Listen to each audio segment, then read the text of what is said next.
Yo, what's good, YouTube? And don't let this fool you. I'm just skinny. I'm not built. But I'm in my bathroom. And the reason I'm in my bathroom today is because it has the lighting I need to do this tattoo video. And the reason I'm doing this tattoo video in the bathroom is because of the sound as well as the lighting. So we about to get into it. I just had to hit something before we got started. I've been wanting to make this video for the longest, and I haven't been able to because I haven't had the time or the peace and quiet. And now I got both. And I'm sorry that this video is at this angle. It's on my bathroom counter, so I'm just trying to take advantage of what I have. Now, most of these tattoos I got in 2016. I had just turned 21, and I was feeling a little bit rebellious, and I never had a tattoo, so I wanted one. And one of my homeboys who had did some time around that time had got out and was looking, to find himself looking for something to do, something to pursue. Then he always liked drawing. So he was able to get an apprenticeship at a tattoo shop, and me wanting tattoos, but being scared or whatever and not really having the money, I was still paying, but he was like, yeah, man, you want, I need a canvas. I need somebody to, basically test out on. And a lot of people would be kind of reluctant, to do something like that. But I've known this man for years, especially to this point now. I've known this man for a decent amount of time, and he's one of my closest friends. So I had no problem with him doing that because I know what he was trying to accomplish. And things of that nature, and he was trying to get his life back on the right track. So I didn't mind. So basically all my tattoos except for one, he did. And so we about to get into it. Start with my first tattoo, being this one right here on my arm. We got the state of Florida right here. And on the inside, we got 500 for the Daytona 500 inside the palm tree, which I need to get some more work done on that. But the 500 inside the palm tree. And then you have right here, like the Florida Flamingo from the Florida Lottery. I just felt like it was a cool concept for a tattoo. Then you got the sun up here, which this whole arm is Florida based.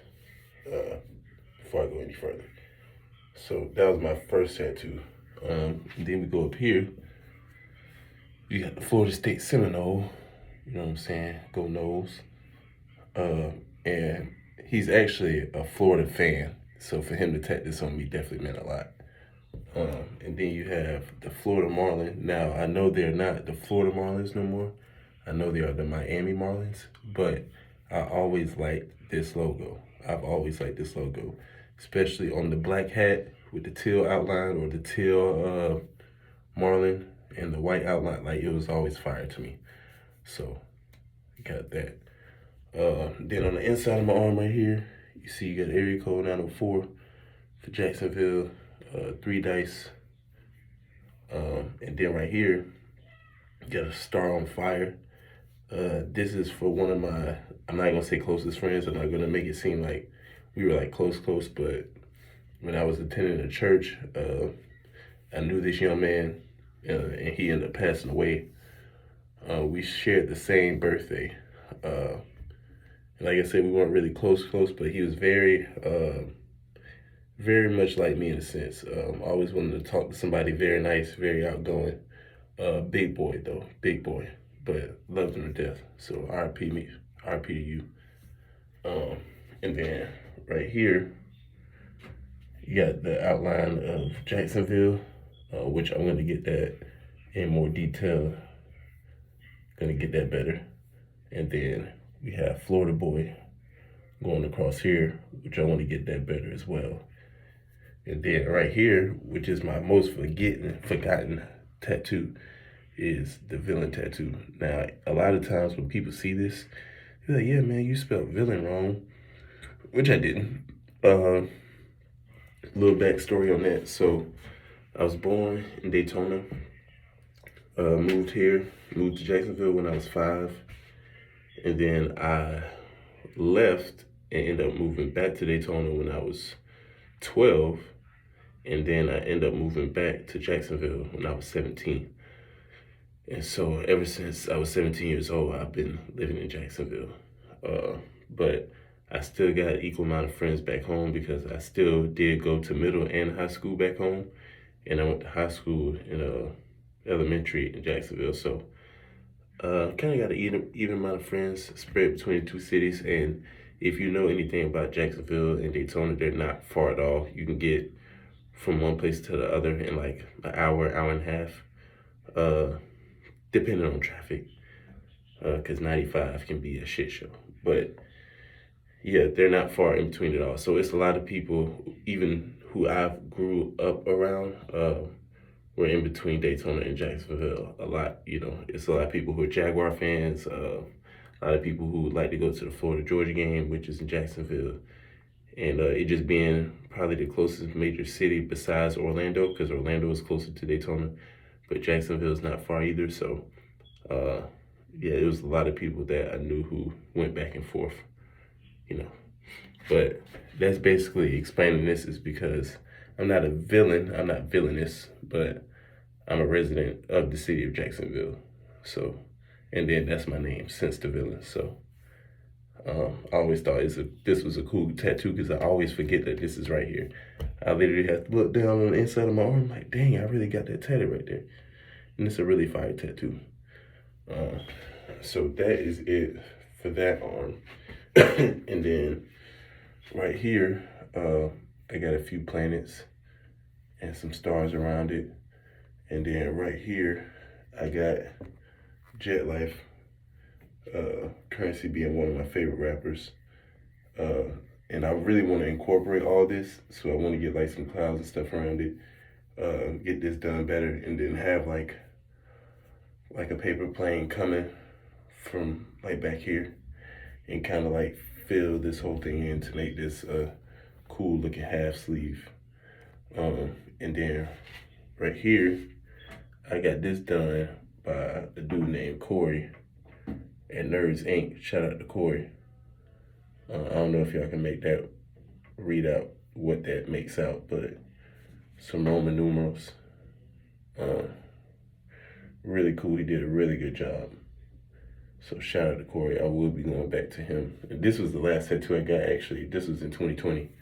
So I need to get some more ink. I'm finna go crazy this year. So, and I'll be updating these videos as I get new tattoos too. So shout out to Corey for that. And then on my wrist, this was originally something else, but I didn't like the way it looked. So this is M-O-N. Oh, no. I lied. It's M-O-N and then T and then E. That's my nickname. That was my nickname back home, Monty. If you knew me in middle or high school before I moved back to Jacksonville, you either knew me as Montel or you knew me as Monty, either or. That's what I was known by here. And so I was like, you know what, that's pretty cool. And I just got like some flames, like some flames around it and stuff like that. But I really like how they came out too. That's another tattoo that I forget about that I have like really on my wrist. Like I like, this is probably another one of my most forgotten tattoos, and I don't know why, because every time I look down I can see it. But yeah, so that is this video, man. I had to crank that out. I was promising this video, so I needed to do this one. And I'm glad I got it out. I already got probably, I think, another video recorded already, or two, I think, actually. And I'm just trying to give it some time in between days. So I'm not uploading every day, which I could, but I kind of want to save it to every other day. I want to try to kind of keep that pattern. I'm not trying to overwhelm myself because I don't want to run out of ideas and then go stagnant. So I'm just trying to, space them out evenly, you know what I'm saying? But I already have them in a chamber just in case anything happens. So that's it for this video, man. I'm gonna keep it kind of short because I can usually go on a little bit longer than this. But I appreciate y'all, bro. This Sister Villain. I'll be back with another video in a couple days. Peace.